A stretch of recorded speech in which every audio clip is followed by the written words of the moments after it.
So Elon came out and said that he thinks Twitter needs to be the most accurate source for truth, which is quite a goal. And then I think that Seth Dillon, the CEO of the Babylon Bee, made a really interesting comment on that. Twitter wrestles with a dilemma created by their commitment to keeping two promises. We will not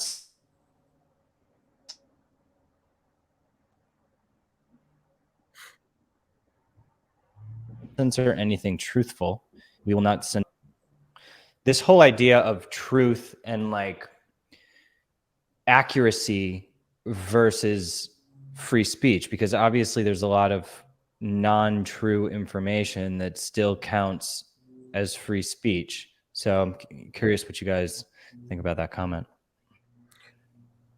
Yeah, I mean, it's kind of one of the things that with your interview with Majid, that was interesting. It's like, how many examples do we have to see of misinformation that later turned out to be accurate?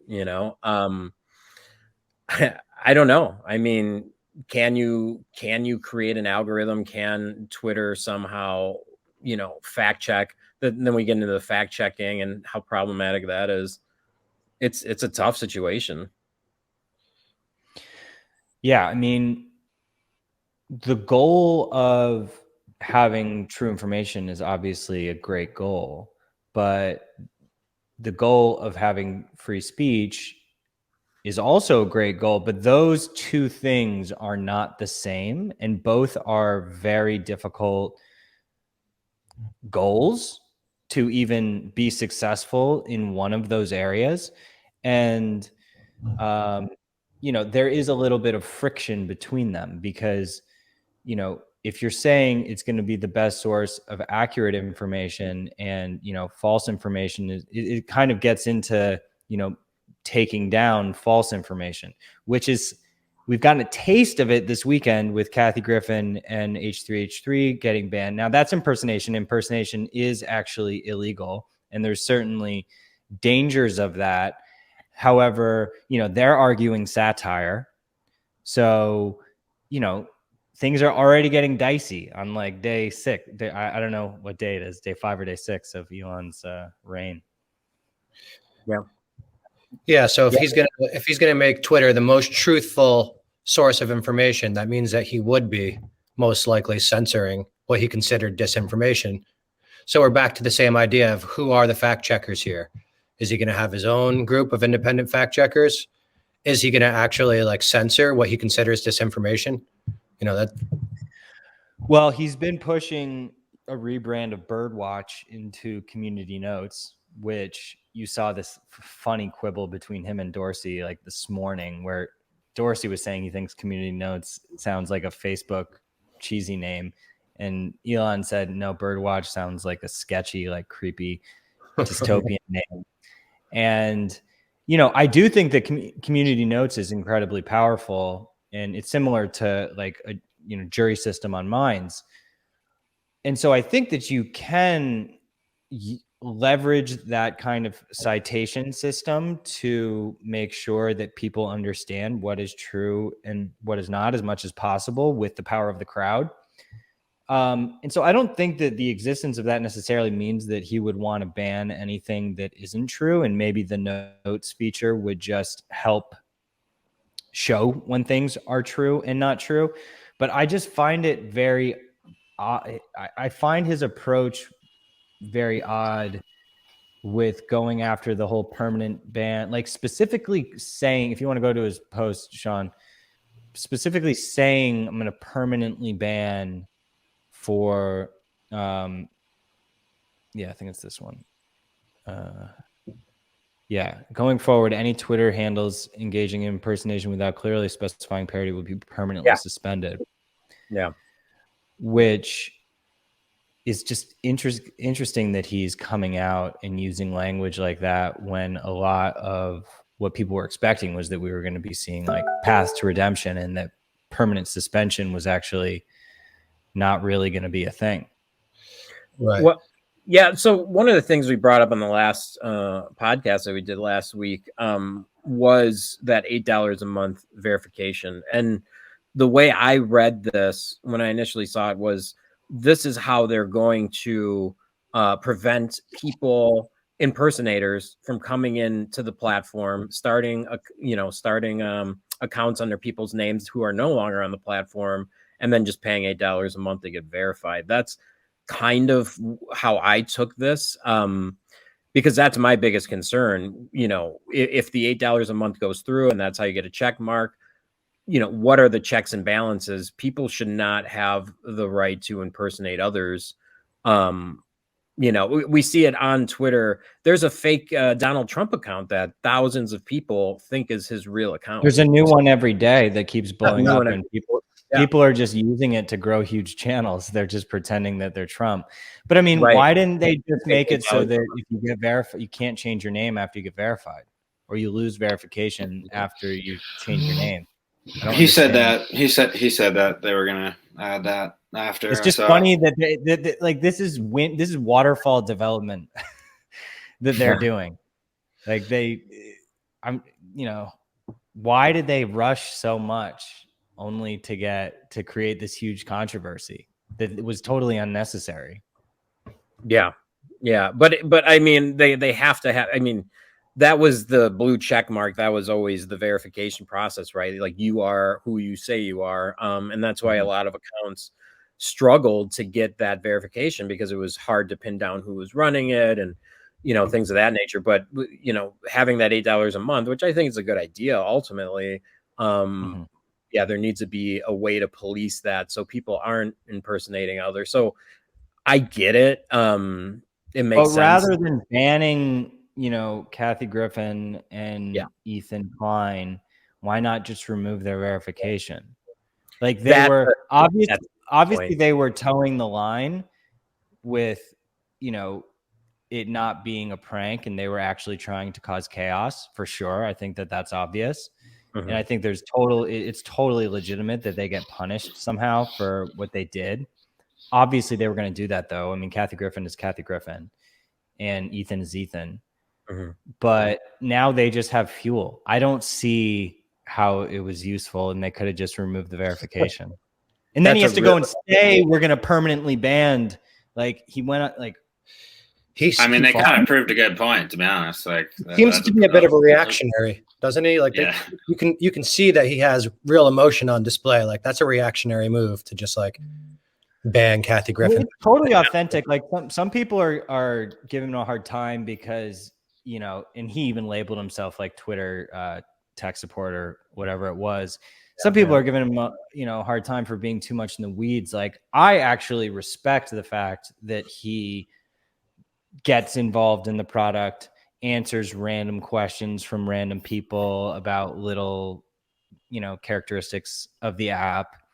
And he's not just like sitting on his throne in the way that most Silicon Valley CEOs do. Like, most CEOs stay disconnected from the community. Like, to be honest, like, I behave very similarly to this on Minds. Like, people will tag me, people will be trolling me. I'll reply right to them. I don't, I'll share their troll. Like, it's all confronting it head on.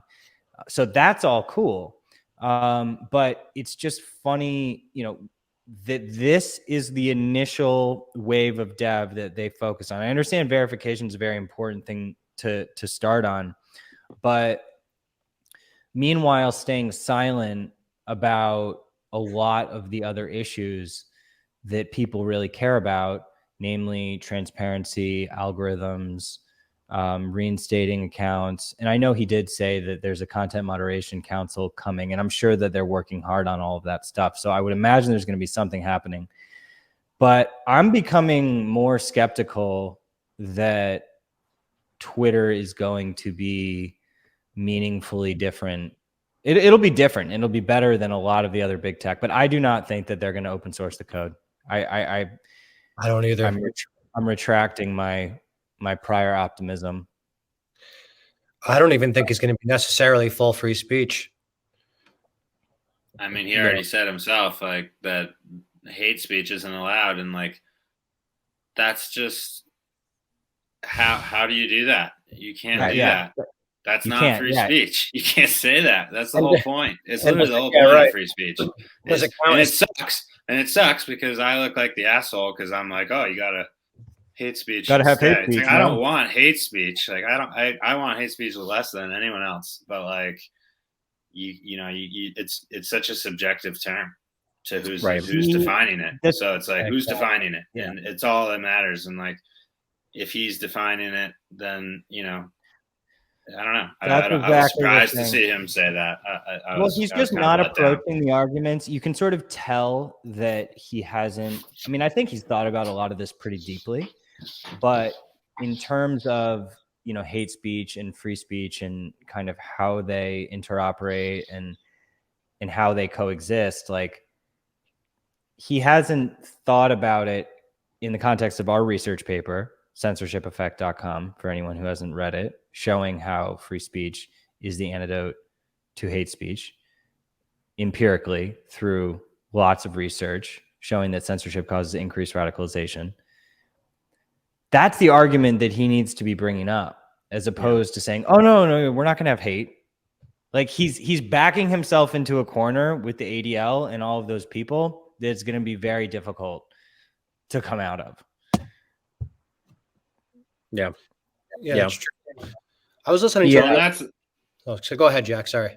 I was just going to say that's the thing no one is really talking about, which is how do you like fix hate speech? Like, we just fix it. You can't just ban it and be like, that's never going to fix it. That's just going to, that's like sweeping it under the rug, acting like it's not there. It just festers. You have to, people have to deal with it. So like no one's talking about that because no one wants to, except for guys like, Daryl Davis. And there's very few people who are willing to like really put in the work to try to like help somebody who's got, some crazy beliefs. But that's really what has to happen. It's like mental health and communication, not isolation and cancel culture.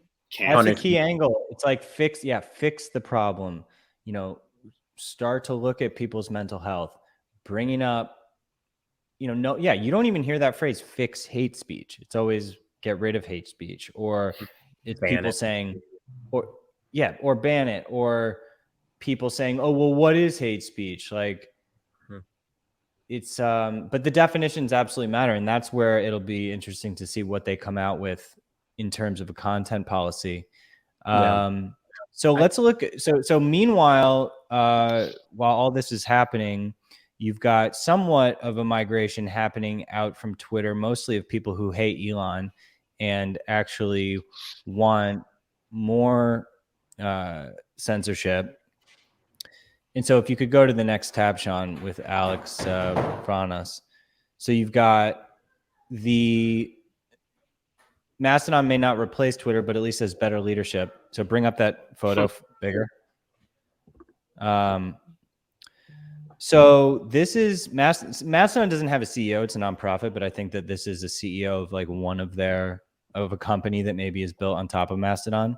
And for anyone who doesn't know, Mastodon is a federated social network that is open source, but their core team is very pro censorship. So you can see him saying, Nazis are bad. I don't want to give them a platform for recruiting. And then, just sort of the same age-old argument between someone on the right or alt-right, or, maybe this person is a Nazi. I have no idea, or maybe not. But regardless, this is the age-old argument that is just a totally unproductive take on the whole situation. So, this is what's happening. Mastodon is absorbing a lot of the journalists and, the old intelligentsia of Twitter because they're all disillusioned with Elon. And meanwhile, you have people going to Mastodon, which is pretty much the same ideology as Twitter, though it is built on, I would argue, a better infrastructure because it's at least open source. But it's really interesting that this is, and then also that other site, Tribal, which is called Tribal, and they're saying that they're going to censor, everything. Yeah. So this is where people are migrating to. They're not, really, it's a migration away from free speech. But then simultaneously you have, Ethan and Kathy saying, oh, this isn't free speech, Elon, which maybe they even do have a little bit of an argument on that. But it's like, for some reason, the people leaving Twitter, it seems like they don't know what they want. It's like they want free speech, but they don't want free speech. Yeah. Yeah. I really liked your solution, Bill, of taking away their Twitter verification. The more I think of that, like, because impersonation is a real problem. Like, you can argue, Kathy and h3h3, they can argue that it's not, but it really is. But yeah, the permanent ban, probably not a good idea. And then also raises a question with how many satire accounts there are, like, when you're looking at stories, when you're looking at content and stuff, sometimes it's really hard to know what is real and what isn't. And, the accounts are not required to have satire on them. So sometimes, I've fallen for this before, where I see like a really bad take and I didn't realize it was satire, like, what's the answer there? Do we just, can those accounts then get verified? Because now it looks like a verified person making wild statements. I think they can. I mean, Tim brought up the suggestion, just do like a verified badge with like a jester hat on it. Yeah. That's a really or good some idea. which gets into kind of subsets of badges. It's like verification is one thing, but then there's other types. And yeah, I mean, I don't know. I look at Dankula. I mean, Dankula is OG on doing this kind of stuff. I mean, he was going viral for like the past year, changing his name and like making people think that he was some sort of I forget what were, Sean, you probably know better than I do, what some of the pranks he pulled this year. There's so many, but it's not just Dank. I've seen other blue checks do it. Yeah, where they'll change their name to. But I guess, like, in the case of Dank, though, I didn't really see him impersonating others, but I do see like funny, like, I'm not saying impersonating, but it's the same argument. Like, Ethan whatever's will trending, make the same argument that, and I think that, and correct me if I'm wrong, but I'm pretty sure that Ethan put satire in his banner and bio, but he didn't put it in his name. And it's like Elon was trying to say you have to put the words parody in the name. Oh, interesting. I didn't know that. Yeah, there's something weird going on with that, which, again, it's just it's just chaos, and it seems like he's kind of getting pulled in all of these different directions, and I don't know. I think he needs to focus on the core principles first, and have firm stances on some of these core principles, and then build from there.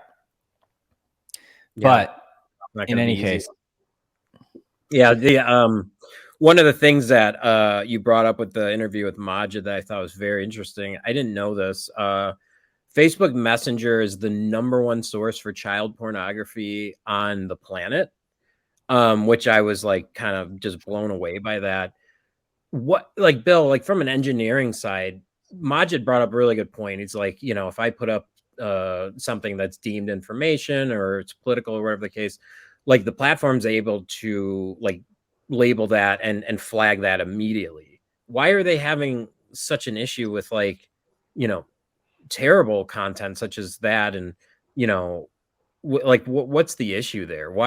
How are they able to like silence speech so quickly, but when it comes to, like, the dredges of the internet, it's like harder? Yeah, I mean, well, it depends on how sophisticated your AI is and like computer vision for processing and like detecting these different images.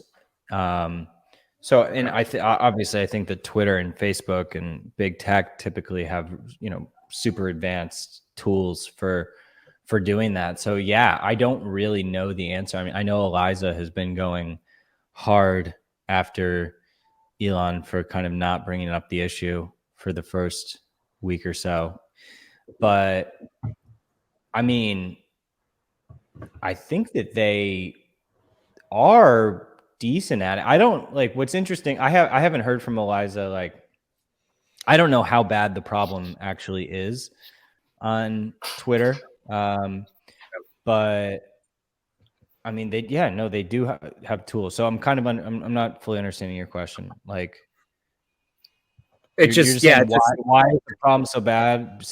Assuming they have really good detection tools. correct. Yeah.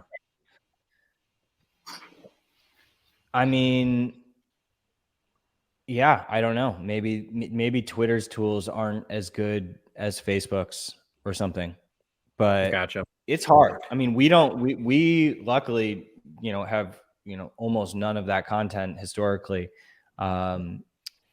But we don't really have advanced computer vision tools to detect it. So we're relying much more so on the community at this point. I think Eliza's big gripe with Twitter is that even in their report system, they don't have like specific categories for that kind of stuff.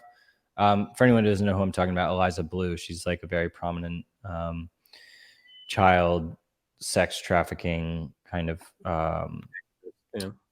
expert, because she was a victim herself, I believe. And so she's really pushing big tech to take care of that problem. Yeah, I don't know. Yeah, it's like, because it's very strange. Like, if you tag people, certain people like get flagged immediately, or on YouTube, like your video is automatically like, if you say the wrong words, or if you say something that they deem, like the lab leak theory, like it used to be, like they would take you down immediately. Yeah. Mm-hmm. It's just interesting. Yeah. And well, I guess what I'm saying is that, just quickly, yes, Facebook Messenger is one of the highest volumes of child porn in the world, but I'm pretty sure that they're good at catching it. So I think that it's not like it's just rampantly running wild constantly. Like, I think that they, when they take it down, they have to report it. And so that's how these statistics are known, because the reports of child sex trafficking are coming from Facebook Messenger. So maybe that was misconstrued with what I was saying. It's not like it's just this. It is a huge issue, but it's not that it's active child porn. It's child porn that has been taken down and reported. Gotcha. Yeah. You had some, Jack? Yeah, I was just gonna say, it kind of brings to a weird question where it's like people generally don't want Facebook, monitoring all the messages to restrict like speech, but when it comes to something like child porn, people do, or maybe they don't, but you do want them to like be acting fast and taking that down. So it's like it's like, then it just gets into the question. It's like, should Facebook have the access at all into those messages? Because it's like I kind of get torn myself. Definitely not. Like, definitely not. And I think that even Eliza kind of is very clear and resonates with us on, thinking the end-to-end encryption by default is totally necessary. It protects everybody more. You can't sacrifice, people's privacy for, the greater good. Well, that's where all the laws kind of focus. Like, they're trying to. They use the child porn as like the reason that you need these like intense surveillance and backdoors and all these things. So yeah, I mean, Bill, what would you say is like the best argument for why encryption by default is going to be better in the long run for a specific problem like child porn? I mean, it's just a general principle that compromising people's encryption and privacy is gonna, potentially make everybody like less safe overall, whether that's from government surveillance or even from big tech getting hacked and then, all of your stuff getting compromised. So I don't think that talking about child porn specifically is even useful. It's more so the people that fixate on trying to convince you to give up your privacy for, to save the children. That is sort of I think a disingenuous way to approach it. There's all kinds of like horrible things that are illegal and can happen, but trying to kind of use that emotional debate tactic, I think is actually really slimy, and it's not protecting the children. And that's what Eliza's really going after. She's like, everybody's so fixated on like hate speech and all of these issues, that not to say that they're not problems, but like there's all kinds of public, according to her, I haven't searched Twitter to find their active child abuse situation yet. It'd probably put you on a list just for searching that. But Exactly. she seems to say that there is a current problem. And so, yeah, let's attack like what's public and go after that. It seems like there's plenty of work to be done there, but yeah, it seems like barely anybody's even talking about that. Everybody would much rather talk about the culture war than, child exploitation on Twitter. Right. And that was Majid's point. It's like they use that wedge issue as a battering ram to then police other things, which is, it's just an interesting thing. It's like, of course, no one wants terrible illegal things on social media or the internet. It's very similar to like the Patriot Act, where it's like we got to give up our freedoms to keep us safe, and it's like it's like a fear tactic almost. But yeah, it's an interesting topic you guys got on. And I hope that I hope that Twitter encrypts their messages. It's like we hear more about the paid DMs feature, which is coming to Twitter. Not a peep about encryption so far, when that would have been a very easy thing to talk about.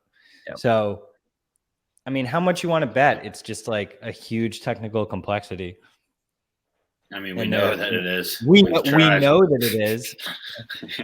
And Twitter also just revamped their whole DM system with like a new UI, and so they probably just put like millions of dollars in that.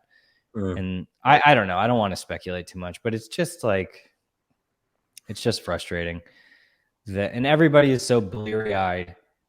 And again, I am sort of two minds of it as well. It's like it's still good that there is new power structure in Twitter, but it's just you don't there's no reason to put all your eggs in one basket. Why are you going to trust when there's no reason to? All we have to do is look at Tesla.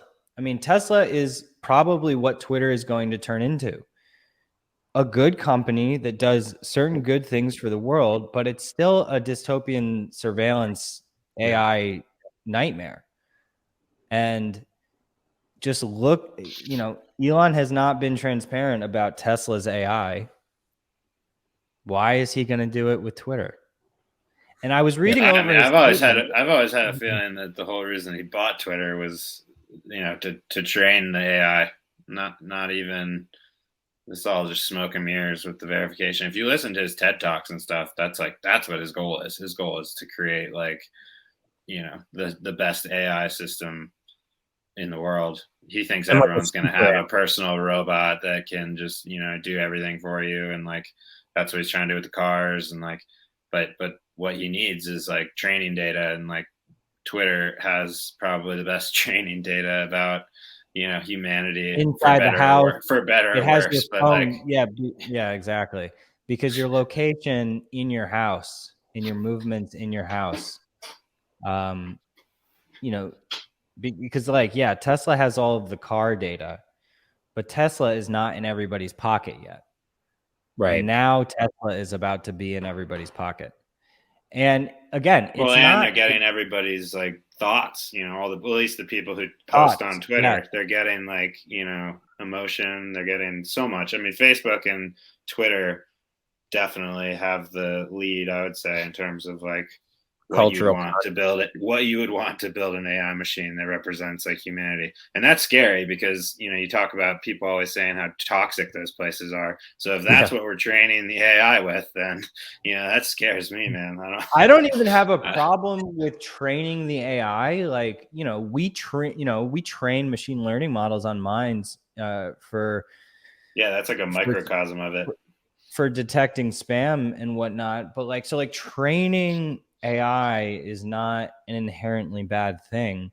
It just has to do with the method with which it's happening and the transparency of how it's happening. And, you know, there's just none of that. And he's not trying to give it up. I mean, I'm sure that he's justifying it, and, you know, to say that, oh, if Tesla open sourced its AI training models, then everybody on the planet could be at risk, because then they could create the weaponized AI that's going to destroy humanity.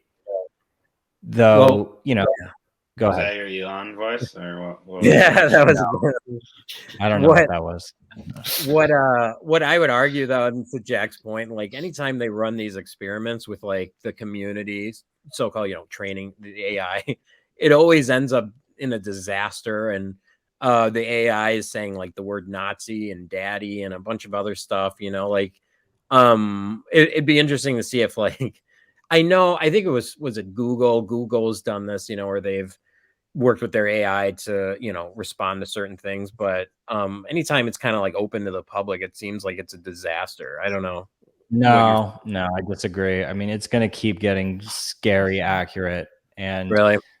they're going to, yeah, it's going to, those, you know, that with an open model where anybody can like talk to the bot, you know, I don't know. I remember that thing that happened with Microsoft where it got kind of like trolled, but the more data, the better for these models. And it's all going to become super personalized. And, you know, a lot of, if you listen to the former Tesla head of AI, who was just on Lex's show the other day, I think his name's like Andre Karpathy or something like that. He just left Tesla, but, you know, he thinks that it's just gonna become indistinguishable. There's already bots that are passing the Turing test, and people get tricked, and so you really need to know like how to engage with these bots. And yeah, I mean, and all the WeChat reference, like I don't know why he's so obsessed with WeChat. Like why are we like modeling after WeChat? There's in multiple circumstances, Elon has been saying how, oh, you know, we need a WeChat of the West, which for anyone who doesn't know, WeChat is like Chinese surveillance app, which is the everything app. Right. And I mean, I think it's a great app. It's just about, can it be easily controlled, you know, by someone, and do you trust who's controlling it? But say that, right? You know, like I don't understand why he's not talking about the key part. He's not talking about the key ways to make it so that it's not vulnerable to that type of thing, really, which is like the open source and the encryption and all that stuff. Is, and he knows this. I'm trying to understand if he's playing 4D chess or not, because when you have these conversations enough and you go through the arguments, you inevitably end up at end-to-end encryption, open source, decentralization. And maybe he knows that that's where it goes, and he doesn't necessarily want to do that right now. So maybe that's why he's not bringing it up. Or, I mean, I don't know, because he's thought about these things to a certain degree, but I mean, don't like bringing up WeChat as like the model without bringing up the risks of that, and without bringing up that, okay, yeah, we need WeChat, but it's got to be end-to-end encrypted, totally transparent, you know, and this is the plan to achieve that over the next few months. This is what, like, I posted to him over the weekend, like, hey man, can you just post a plan for this? Yeah. Like, rather than just like randomly posting about, like, he posted about how verifications were getting paid for like 15K, and it was this corrupt thing at Twitter where their employees were basically selling verified badges like under the table. And he confirmed that. He just said, yup, as if, and like, this is like the first major corruption case that he has confirmed. Mm-hmm. And he basically just confirms it by saying, yup, and then nothing else.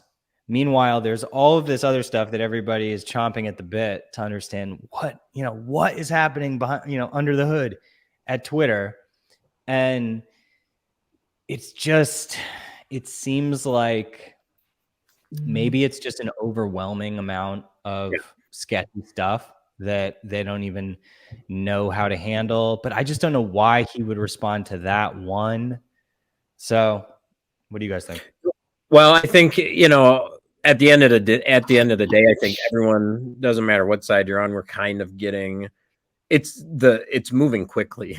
So that is one thing I could say about this approach. Instead of having to go and sit in meetings and come up with a statement and write down, okay, these are mission principles, all this stuff. Like, it actually is moving quickly. We're seeing the changes happen. We're seeing different things come out, and he kind of is polling the audience a little bit, which is kind of cool. You don't really see that often. So that is guess true. He is moving quickly. This is a way like, again, I don't want people listening to misunderstand. I'm still rooting for him, but curb your like, yes, exactly. I mean, he is going super fast, but it's almost like so fast that it almost seems like he's making distraction. Yeah. Yeah, he's making it up as he goes along, but he's also talking about so many things, but not talking about so many things. So, I don't know.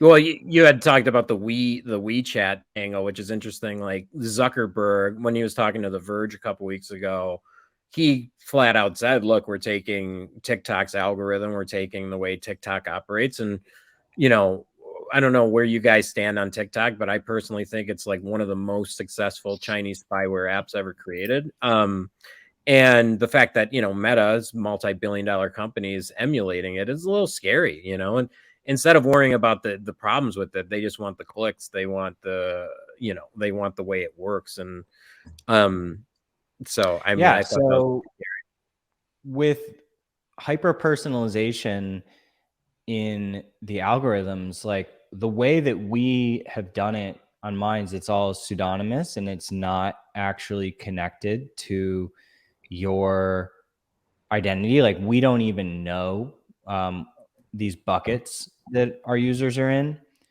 and getting fed recommendations. And we did that intentionally because when you build these hyper personalized recommendation feeds, you're basically creating a psychographic profile on every user. And so, I mean, the fact that he's saying, Meta and, Twitter, I'm sure, is doing very similar types of tracking for recommendations. I mean, they most certainly are, both for advertising and for the feeds. But, that's the problem, is that it works. Right. Those feeds work, and they do give you interesting things that you can, that you want to click on.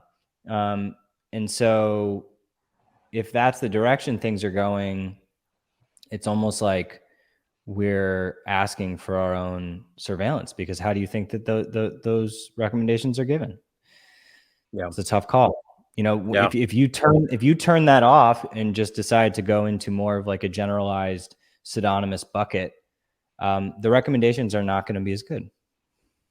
But maybe you want that, and maybe you're okay with not having these scary, accurate recommendations. Yeah, I don't know what you guys think on that, but it's and it's just interesting watching, like Facebook, the once mighty Facebook, have to like impersonate TikTok. I mean, they already have, like with Instagram, basically. Like people, don't think of Instagram as Facebook for some reason, but over the past year, like Instagram has changed drastically towards TikTok style experience, like pushing the reels, the swiping. Like it didn't used to be like that. So Yeah, pretty much they've like already TikTok, kind I of think. done it. I mean, for the first like 6 months, like all you saw in there was like people uploading TikTok videos. But so they've already kind of done it.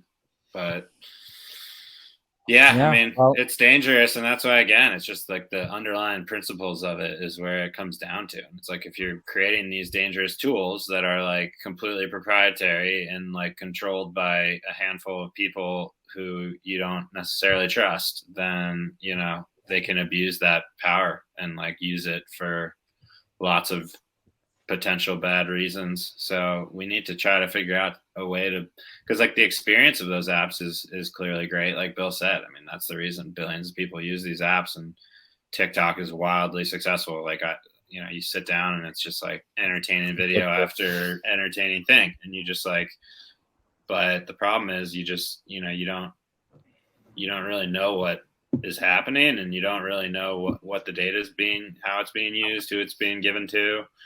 So we need to find ways to fix that. Also, you don't really know. It's also dumbing down the soul of America, the soul of humanity. I mean, well, if the person in charge wants to, like, that's the problem though. It's like the thing with me. Well, it's like you give a heroin addict, dope, and he's going to take it. It's like, those feeds are meant to be addicting and to activate certain neurotransmitters that almost makes it impossible to stop swiping and to stop searching. I've been on Instagram before, and I've literally had to fight the thing out of my hand because I'm swiping through, and I'm just like, I can't stop. And I actually, that's why the Minds Explore feed's gotten overrun. We now know. Yeah, but the other thing I don't trust about TikTok though are their views. I mean, like, it's one thing to say it's addictive for the user, which I totally understand. I think they also take a different tactic of making it addictive for the creators, because I think they're blowing up some of their views. Like, I joined TikTok as just a random account. I just created a BS account, and I had like 10 bot accounts follow me in the first day. Like, I didn't post anything. I didn't have anything in my feed. I just had random like things following me. So it's, you can also make it addictive from a creator standpoint. If you're showing them numbers that aren't true, like that, that's an issue. I don't know if you guys have experienced that or have heard anything about that. But yeah, I mean, that's something we're fighting with Minds every day. Like we've had that happen where you have people that write these bots or these scripts that like, they're all trying to like achieve some goal on their end. There's lots of different ones, drive people to their website, scam them, like whatever it is they're trying to do. But when something gets popular, you have these bad actors kind of like come and like, so those are the people that are following you. They're trying to get you to like follow back and probably buy into whatever it is they're doing. Like we've had that problem. And but yeah, I agree with you, John. Like most likely, I think there's a huge problem in social media in general of like just not understanding whether data is like authentic or not. Like that's the same thing with Twitter. It's like someone gets a bunch of likes. Like, do you really know if that was like real or like, was it, was it 1,000 fake accounts? Like they don't really tell you. So you can dig in and try to find that out. But in terms of whether TikTok is like intentionally doing that or not, who knows? It could just as easily be not, as it could just be like bots on Twitter. But yeah, I mean, for it's an interesting thing because like making it, helping creators and giving creators views, good thing. Like creators want that. That's valuable. I think that's one. Like the thing is that you have to be able to separate interesting, useful technology from like what is happening underneath it, because the reason that the main problem with TikTok is that it's run by the Communist Party and that they're using it to track people's physical locations, and that's potentially for nefarious purposes. Like we have to be able to separate that from good recommendations, which Facebook is doing and other American at least they're American companies that are under American jurisdiction. Granted, it's still super sketchy what they're doing, but like, you know, on Twitter, for instance, like Twitter and Facebook are currently doing exactly the same thing with their tracking and their recs, most likely in the background. So, you know, you ask what would be like the ethical way to approach that, which is what we try to do on minds.com, which would be to be opted out by default to that kind of stuff, to have everything be transparent so that smart people can audit it and make sure it's not doing anything super sketchy. And if you want to opt in to certain heightened levels of tracking for better recommendations, and we haven't even done this yet, but this is a conversation we're having, that like perhaps enable people to do that if they want those better recommendations, but then give them control to like wipe the data and have it be cleared if they no longer, you know, want the app having that data on them. But right now we exist in a very, very like surveillance by default with no way to clear the data type of a paradigm. And that is what Twitter is currently doing, Facebook, and all the rest of them. So, yeah. I think they have ways to clear the data now, but you don't? I do. I think they do have that. Oh, oh, really? To clear your data? I know Google like has some stuff. I mean, I'd have to look into exactly what it does, but you know, Facebook, you can delete from there. There's like all the GDPR laws that are forcing them to do that. So, but yeah, I mean, they definitely don't make it easy. Like, I also don't know what it like. How much is it? You know, I don't know what that entails. Right. Like, or how? So. Well, yeah. Again, because we don't know. You can't see. You can't see. So. Can't see yeah. Yeah. I mean, in order, you know, go ahead. No, go ahead, Bill. Nope. Oh, I was gonna say, well, at least like, you know, when it comes to these like fake impressions and these fake users and stuff, like, you know, it'd be interesting to see how Twitter handles it, and you know, if they do have paid DMs and things. And that's really what I like about the Supermind feature on Minds, is that's coming from a real person. You know, bots aren't going to pay creators. So like that's one way, at least, you know, having people vote with their wallet. That's one way to at least figure out, you know, like real support coming from people. So, you know, I just want to remind everyone, get on Minds and send a Supermind to your favorite creator. Yeah. Cool. Do you want to just bring up the screen to do that in the end here, Sean? Yeah, absolutely. So cool. Yeah. Find your favorite creator. We'll just say Lady Red's our favorite creator today. And then Supermind them. And that way, you know, you're guaranteed a response. And if you don't get it, you get your money back. Unlike Google, which takes your money. Cool. So good stuff. Yeah. So just for people who don't know, if you basically submit an offer, and then Sean, you want to just go through this, and you don't have to post it, but at least show what it does. Sure. So you have your target channel here. You can send either cash or tokens.